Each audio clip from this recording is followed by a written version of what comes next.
एक लाश जात हल जनाजा लेके लोग जात हलन, यह कह जात हल कि राम नाम सत्य है, राम नाम सत्य है। दुनिया का बादशाह, मुल्क का राजा जिसका नाम था सिकंदर बादशाह, अपने दरबार में बैठा था। उसके कान में आवाज पड़ गई कि राम नाम सत्य है। जब जनाजा चला गया तब सिंहासन से खड़ा हो गया और अपने लोगों से कहा, दरबारियों जरा ये तो बताओ मुल्क का बादशाह कौन है, पूरे दुनिया का राजा कौन है। लोगों ने कहा हुजूर आप हैं। दुनिया में हुकूमत किसकी है?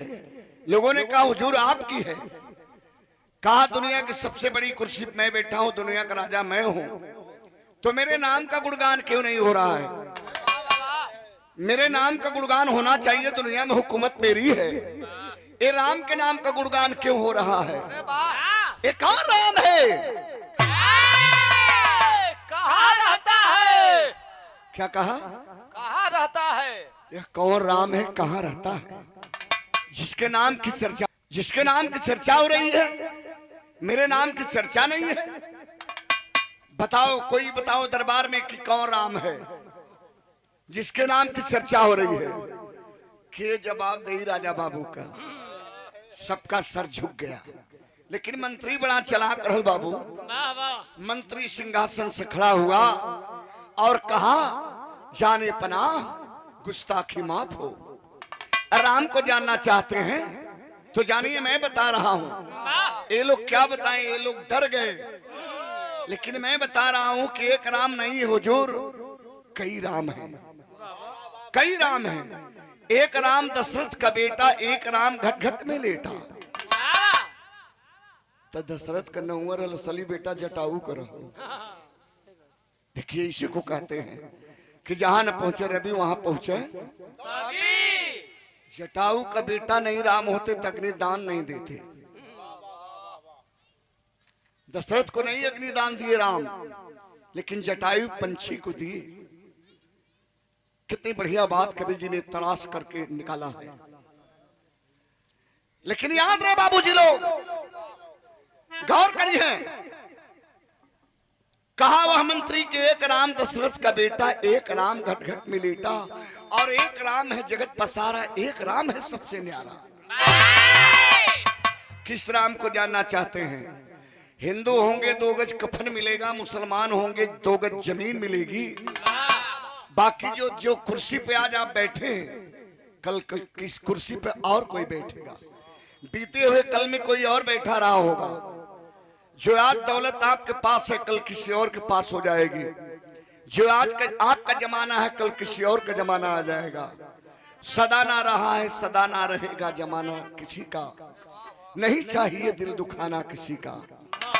हाथी घोड़े खड़े के खड़े रह गए, सोने चांदी पड़े के पड़े रह गए। साथ में ना किसी के अंधेला जुड़ा, हंस जब जब उड़ा तब अकेला उड़ा। इतना जुटल हो गांव घर, आज खाए ले पूरी तरकारी बुनिया सब्जी सब खाए पी के चल जाई।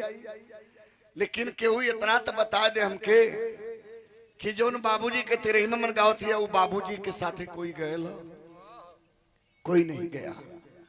माई मेहरारू, माई मेहरारू का अधिकार वही द्वार मकान तक, अब पूरा खानदान शमशान तक, और बेटवा का अधिकार पिंडादान तक।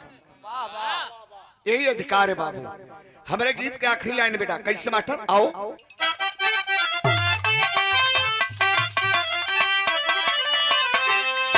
अरे 2 दिन के जिंदगी में माया का संसार हो, सब छूट जाइए बाबू, कोई ना जाई संगे में। जिंदगी 2 दिन का है, आज और काल। अरे वाह! इसका नाम हो कि 2 दिन के जिंदगी में कोई प्रभु के बसा लहिए, प्रभु के बसा लहिए।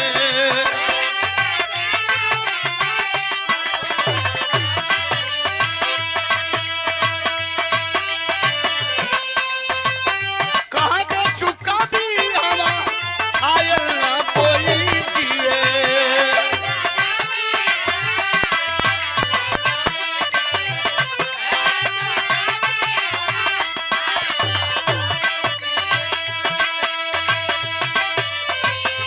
राम जन्म अरे बढ़ जाई कदरिया अरे राम जन्म बढ़ जाई कदरिया उड़ के चदरिया जयबुएरा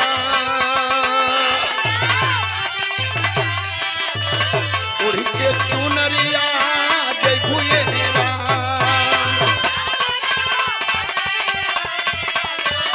उड़ के चुनरिया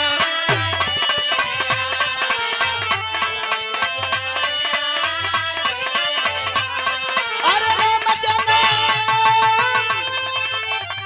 बढ़ जाई कदरिया उड़ के चुनरिया अरे जयबुएरा